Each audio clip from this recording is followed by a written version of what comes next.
I just filmed a YouTube video and it was not good. In fact, I think it was pretty bad. I could have done a lot better. But hey, I've been posting consistently for a while now, and I'm going to chat to you about what I've learned so far. So, hi, I started this channel on the 27th of September last year, 2024, and since then I've published 48 videos. This is now another video, which will be my 49th or my 50th video, depending, because I filmed a video before this, which leads me to talk about batch recording. I have found batch recording to be incredibly helpful, where you sit down and you don't just film one video, but you film two.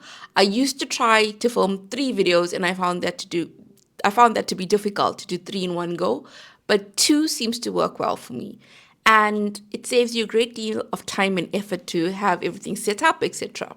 So I do encourage you to try batch recording when it comes to helping you be more consistent on YouTube. So September, I created 7 videos.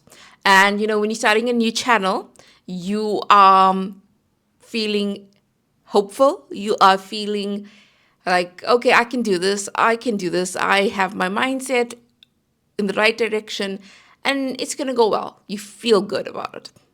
And then you start to see, well, I'm actually not getting any views. I'm not getting any traction. What's happening here? What is happening? I don't understand. And it becomes frustrating. I mean, in this new channel of mine, I was so frustrating at times that I actually created a video about how I'm getting 0 impressions, because I was trying to find out why am I getting 0 impressions, and I couldn't really find the information out there. So I created my own video. And the weird thing is that video about 0 impressions, it's now actually my 3rd best performing video on this channel. So yes, I said I've been consistent, but in October I only published 1 video, okay? I took a break because I was actually already starting to feel burnt out, which you may think, that's crazy. How can you feel burnt out so quickly?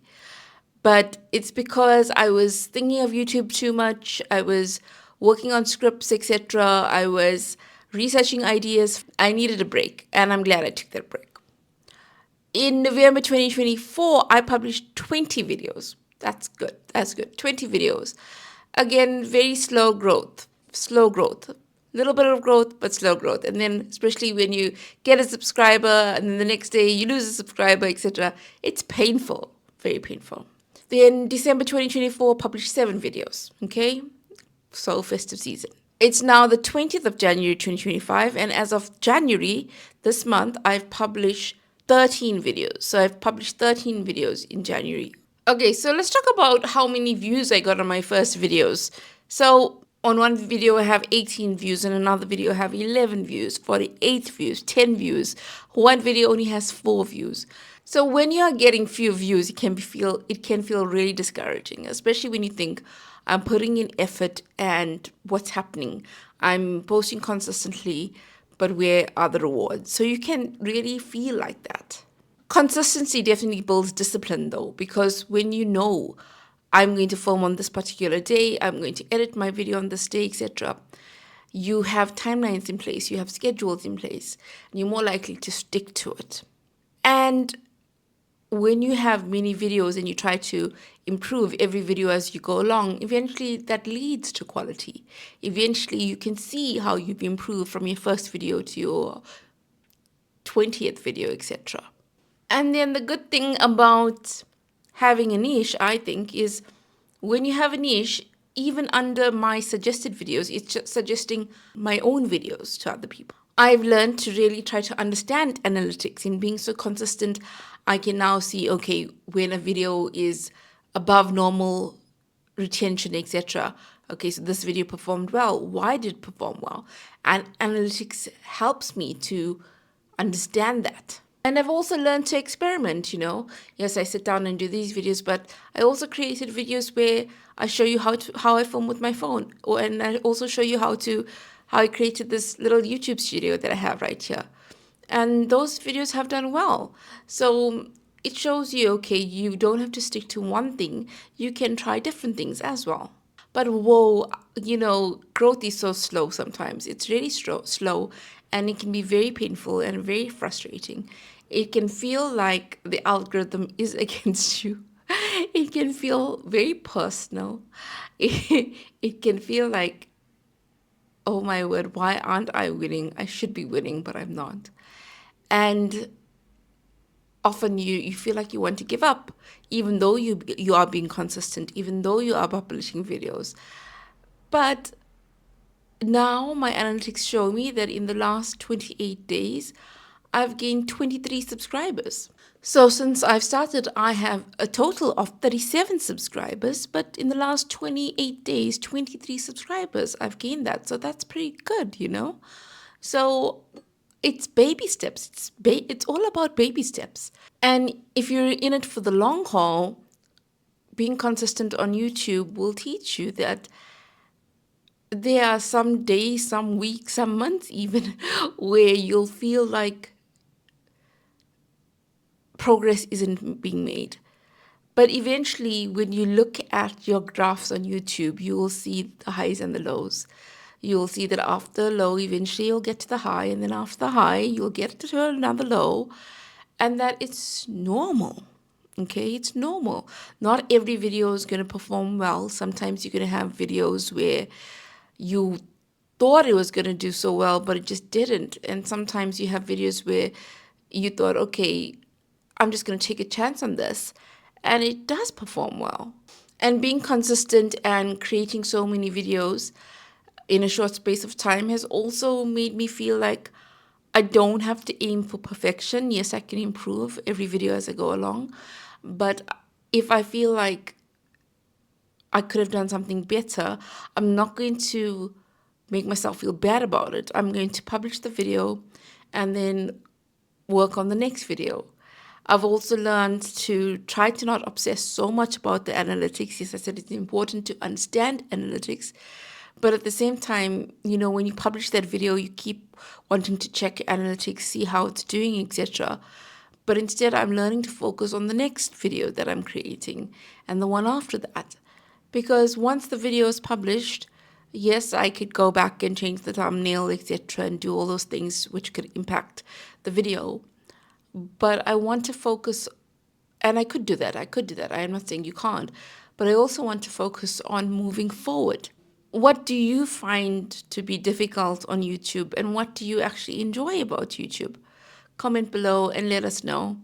And also do subscribe, because if you are interested in videos about YouTube, about your journey on YouTube, about the highs and the lows, I chat about it on this platform. And I just think that YouTube is amazing. Even though I can have like a love-hate relationship with it, I do think that it has transformed so many people's lives. And I don't take it for granted because I didn't grow up with YouTube. I'm 42 years old. And YouTube fascinates me, it truly does, because you are able to connect with so many people from all over the world, and it is so accessible. You know, being consistent has also helped me to become more comfortable in front of the camera, because, you know, it surprises you about how scared you can actually feel when you are recording yourself.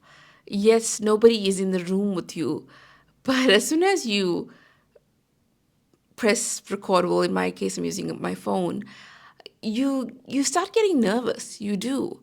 But when you are consistently creating videos, that fear diminishes. It doesn't totally go away, but you feel more confident because you are learning how to be more confident. You are learning that it's okay to be in a video. It's okay to publish a video. It's okay for it to go out into the universe, etc. You start to let go of all the fears of being seen. You start to let go of all the preconceptions that you had of yourself, that you are this type of person, etc. You start to see that things can often be limitless, you know. Don't have limitations on yourself. You can do this. You are doing this. You don't know where this channel will lead to, whatever channel you are currently creating. but you're open to the possibilities because you've taken the steps to actually start the channel. And if you haven't, why haven't you? So being consistent, I think one of the biggest benefits of being consistent is that it's helped me be more authentic in terms of how I show up when I'm recording my videos now. I want to be more myself. And I'll also say that we can be so hyper focused on the things that we are doing wrong with our YouTube channel sometimes that we don't celebrate the small wins. Like, I am very thankful for my 37 subscribers. So if you have subscribed, thank you so much. I'll say that when you are consistent, you can start off feeling so consistent, and then you realize that you have to keep up the momentum of consistency, and that's when it becomes difficult. When you're not always seeing the results, and you know that the only way forward is to improve your videos and to create more videos, but you feel demotivated to even record yourself, to even think of ideation, creating ideas and videos, and it can all feel so much like, why am I even bothering if I'm not winning on this platform? And you can start going into a downward spiral, and you can start questioning your beliefs around why you started in the first place. And that's why it's so important to understand your why. Your why did you create this YouTube channel of yours? And that's why I always think, like, I've always loved teaching people. I guess it doesn't help that my dad is a retired teacher, but I do love teaching. And even when I was in high school, I used to teach my fellow students. I think it's wonderful when you're able to share knowledge. So also watch this video about how I use my phone to film all my YouTube videos.